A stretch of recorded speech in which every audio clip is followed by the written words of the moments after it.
In the folder you have with you, one of them is a one page called Sharing the Experience. This is looking, as I said, you can read the book from the last page back to the first page. This is something that you don't need now, but you need to be aware of it and begin to prepare yourself, your heart, begin to work on it. If you have a journal, begin to write your experiences, how God is preparing you for this trip, so you can tell your story. Sharing the experience is so critical because we have just one team, and the team is not those of us who are here alone. There are family members, there are friends, there are colleagues at work, your social network, your professional network, that all part of your life that needs to be plugged into this. There are those who are praying for you, there are those who will support you financially. And so you need to be able to communicate to them what you are experiencing. And that is the purpose of this. So take time and read this when you get home. Don't read it now. Read it carefully and just follow the 10 commandments that are there, right? The other thing is for you to please get a few of your photos and just travel with them, in the sense that you might meet somebody that you have built a relationship with, and you want to leave a photo behind for them, particularly the children. It makes a nice gift for you to know that this is somebody you've impacted. We have this wristbands, which we will wear as a reminder. It's called One Life. We want to encourage everybody to set out on this trip praying that you will impact one life irreversibly. Is that the correct word? Irreversibly. That you will come into a relationship with one person that will make a huge difference in that person's life. So this is a reminder. That's what the wristbands are for. We want to remind you to begin now. We need to do a clothes drive. We need a lot of clothes for children, a lot of clothes for the people we're going to meet in northern Uganda and northern Togo. So whatever way you can, talk to your churches, your friends, clean clothes, new or a little less than new, pre-owned clothes they call them, right? You know, when you go to buy a used car, they say pre-owned cars. Not a car from the junkyard, but a pre-owned car that is working. So get clothes for children and for girls and boys, men and women, but try and see if you can label them. Read the part about following the example of Jesus carefully. Even if you've read it before, we encourage you to read it again, please, and get the gist of what it's all about. It's about sacrificial living, about love. We cannot overemphasize. We want to make sure that everyone understands the need to set personal goals and write them down, because that will be part of your story, part of your letter when you're writing the report, the trip report, sharing the experience. So set your goals, and we gave some suggestions there, just so we're not talking in a vacuum.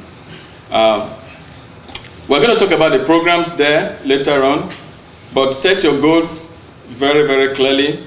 One thing we need you to write down now is that date, August 18th, so that you have it on your calendar. That's the date when we come back, the whole team will meet again for what we call the Living the Experience. It's a kind of a reunion where we will share our experiences as soon after the trip. So put it on your calendar and be sure to come.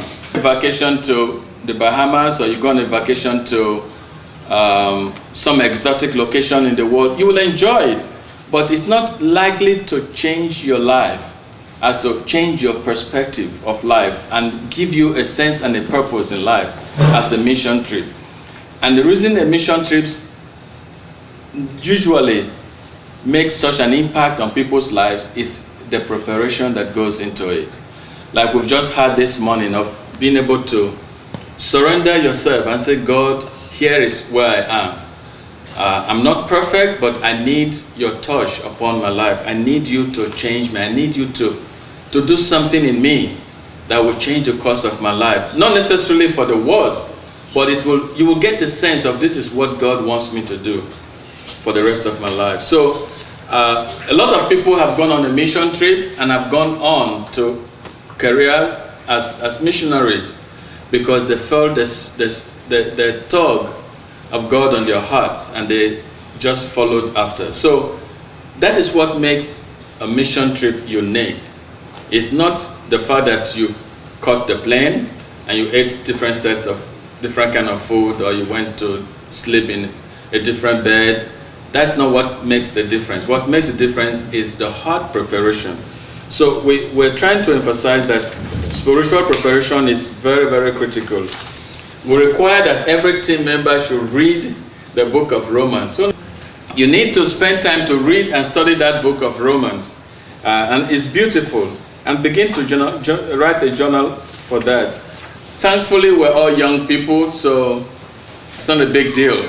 But traveling is high risk anywhere, anytime in the world. So it's important that we know that we are aware of the risk we're taking by just sleeping somewhere else other than your bed. That in itself has a downside. We have requested that those people who have either allergies or you have some medical conditions, you let me know, let the team leader know. For the team going to Togo, inform Pastor Sam. For those going to Uganda, let me know. It's not going to be public knowledge, but we need to know your health condition. If there's something we should be aware of, so we don't put pressure on you to do what everybody else is doing or eat what everyone else is eating. If you have some dietary or some restrictions that we need to be aware of, let us know that. We have some deadlines there that are fixed. The application process has closed. We extended it to the end of March for applicants who are coming in later, but I don't think we're going to extend it again. The first deadline will be April 15th, and that is when we expect you to turn in 40% of your support.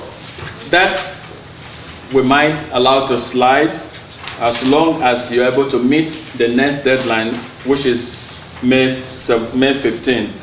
And then there's a final deadline, May 31st. So we really have to start early with our fundraising. The reason is that we want to buy the tickets on time. I'm sure you all know that we have the Summer Olympics this year, right?